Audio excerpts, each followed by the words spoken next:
বিপ্লব এই শব্দটিকে আমরা আজ ব্যবহার করে থাকি স্লোগানের সাথে বা নামের সাথে। কিন্তু বন্ধুরা, আজ থেকে প্রায় ১৭০ বছর আগে এই শব্দটি জড়িয়েছিল প্রতিটি ভারতীয় নিঃশ্বাসের সাথে, প্রতিটি ভারতীয়র হার্টবিটের সাথে। হ্যালো অ্যান্ড ওয়েলকাম বন্ধুরা। আজ আমি কথা বলছি ভারতের মাটিতে ঘটে যাওয়া সেই মহাসংগ্রাম নিয়ে, যাকে বিনায়ক দামোদর সাভারকর ভারতের প্রথম স্বাধীনতা যুদ্ধ বলে সম্বোধন করেছিল। আমি কথা বলছি সেই মহাবিপ্লব নিয়ে, যা ভারতকে আরও ১০০ বছর আগে স্বাধীনতা করার দোরগোড়ায় এনেছিল। একদম ঠিক, আমি কথা বলছি ১৮৫৭ সিপাহী বিদ্রোহ নিয়ে, যাকে অভিহিত করা হয় মহাবিদ্রোহ নামে। বন্ধুরা, ১৮৫৭ খ্রিস্টাব্দ না, আমি আরও ১০০ বছর পিছিয়ে যাই। সময় ছিল ১৭৫৭, বাংলায় পলাশির যুদ্ধের, যে যুদ্ধে বিশ্বাসঘাতকতার শিকার হন বাংলার নবাব সিরাজউদ্দৌলা।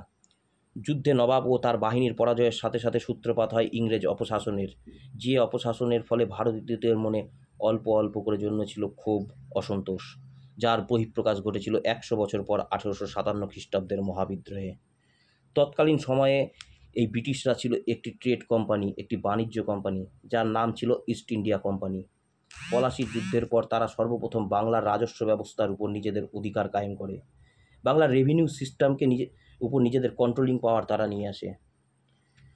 বন্ধুরা, বেসিক্যালি সিপাহী বিদ্রোহের সময় গভর্নর জেনারেল ছিল লর্ড ক্যানিং, কিন্তু তার গভর্নর জেনারেলের আগের গভর্নর জেনারেল অর্থাৎ লর্ড ডালহৌসির সময়কালে তিনি একটি নীতি নিয়ে আসেন, সত্য বিলোপ নীতি, এবং সেই নীতির অজুহাতে তিনি একের পর এক দেশীয় রাজ্যগুলিকে গ্রাস করতে থাকেন। ভারতীয় রাজ্যগুলি রাজাদের প্রতি অপমানজনক ব্যবহার করতে থাকেন।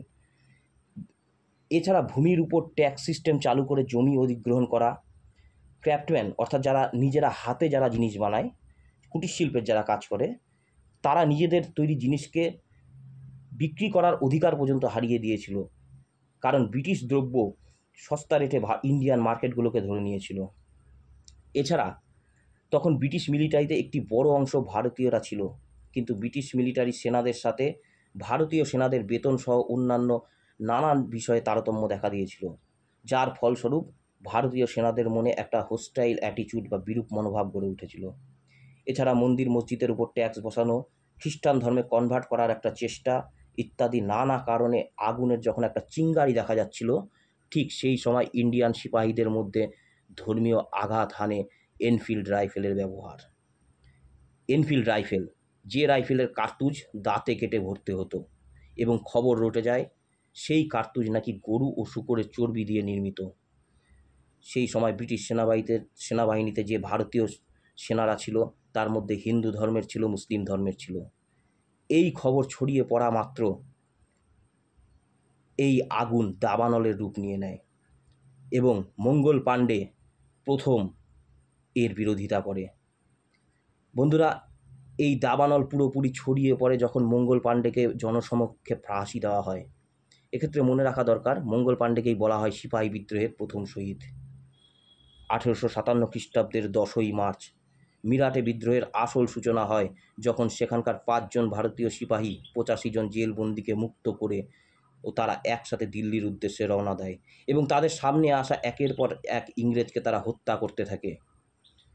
বন্ধুরা, এই বিদ্রোহে ৪০,০০০ যখন ইংরেজ ভারতে থাকতো, তার মধ্যে ৬,০০০ ইংরেজ সিভিল এবং মিলিটারি মিলে ৬,০০০ ইংরেজরা এই বিদ্রোহে নিহত হয়েছিল।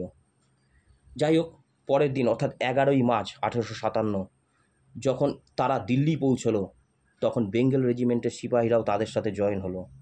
কিছুক্ষণের মধ্যেই সিপাহীরা দিল্লিকে নিজেদের কবজায় নিয়ে নেয় এবং বাহাদুর শাহ জাফরকে এই বিদ্রোহের প্রতীকী সম্রাট হিসাবে ঘোষণা করে। কিন্তু বন্ধুরা, যদি এই সময় সব কিছু ভারতীয়দের আয়ত্তে আসে, তাহলে স্বাধীনতা পেতে ১০০ বছর দেরি হলো কেন? এখানেই রয়েছে টুইস্ট, এখানেই রয়েছে হাইডেন হিস্ট্রি। বন্ধুরা, বিদ্রোহের যে সকল নেতারা ছিল, তারা নিজের মতো করে যুদ্ধ চালাচ্ছিল, অর্থাৎ তাদের নিজেদের মধ্যে একটি সমন্বয়ের অভাব দেখা দিচ্ছিল। মনে হচ্ছিল তারা শুধু নিজেদের জন্য, নিজের অঞ্চলের জন্য লড়াই চালাচ্ছে, সমগ্র অখণ্ড ভারতের জন্য নয়। এছাড়া ভারতীয় জমিদার শ্রেণী তারা চুপচাপ থেকে ব্রিটিশদেরকেই সাপোর্ট করে গেছে। এই বিদ্রোহে ভারতীয়দের মধ্যে একদিকে ছিল ট্রেনিংপ্রাপ্ত সিপাহীরা, আর অন্যদিকে বিদ্রোহীদের একটি বড় অংশ ছিল আনট্রেন্ড, যে কারণে তারা কৌশলগত দিক দিয়ে এই যুদ্ধে অনেকটাই পিছিয়ে ছিল। আবার ট্রেনিং সিপাহীদের মধ্যে পাঞ্জাব রেজিমেন্ট ও গোর্খা রেজিমেন্ট এরা ব্রিটিশদের হয়েই লড়াই চালিয়েছিল। এই সকল কারণে সিপাহী বিদ্রোহ প্রায় ব্যর্থতা পর্যবসিত হয়েছিল। তাছাড়া বন্ধুরা 1853 খ্রিস্টাব্দে ডালহৌসি কর্তৃক যে রেলপথ স্থাপন হয়েছিল তা এক প্রকার ব্রিটিশদের জন্য অ্যাডভান্টেজ এনেছিল। কারণ সদ্য সমাপ্ত ক্রিমিয়ার যুদ্ধ শেষ করে যে ব্রিটিশ সোলজাররা এসেছিল তাদেরকে বিদ্রোহের জায়গাগুলোতে খুব দ্রুত পৌঁছে দেওয়ার কাজ করেছিল এই রেলপথগুলি। এছাড়া সমসাময়িক Telegraph system introduced east India কোম্পানির ক্ষেত্রে যথেষ্ট ইউজফুল হয়েছিল। বন্ধুরা, এই বিদ্রোহের ইম্প্যাক্ট যা পড়েছিল তা হলো ভারতকে পরিচালনা করার ক্ষমতা ইস্ট ইন্ডিয়া কোম্পানির হাত থেকে চলে যায় লন্ডনে ব্রিটিশ রাজতন্ত্রের হাতে এবং রানী ভিক্টোরিয়াকে ভারত সম্রাজ্ঞী হিসাবে ঘোষণা করা হয়। রানীর একটি ঘোষণাপত্র আসে যেখানে বলা হয় ব্রিটিশ অ্যাডমিনিস্ট্রেটিভ এর পর থেকে নিজেদেরকে ইন্ডিয়ান রিলিজিয়াস পার্ট থেকে দূরে সরিয়ে রাখবে, অর্থাৎ ভারতীয় ধর্ম সংক্রান্ত বিষয়ে ব্রিটিশরা আর হস্তক্ষেপ করবে না। এইভাবে করে বিদ্রোহ শেষ হয়ে যায় এবং ভারতের স্বাধীনতা পাওয়ার আশাও শেষ হয়ে যায়। তারপরে 100 বছর সময় লেগেছিল, এটা আমরা সবাই জানি। তো বন্ধুরা, আজ এতটুকুই।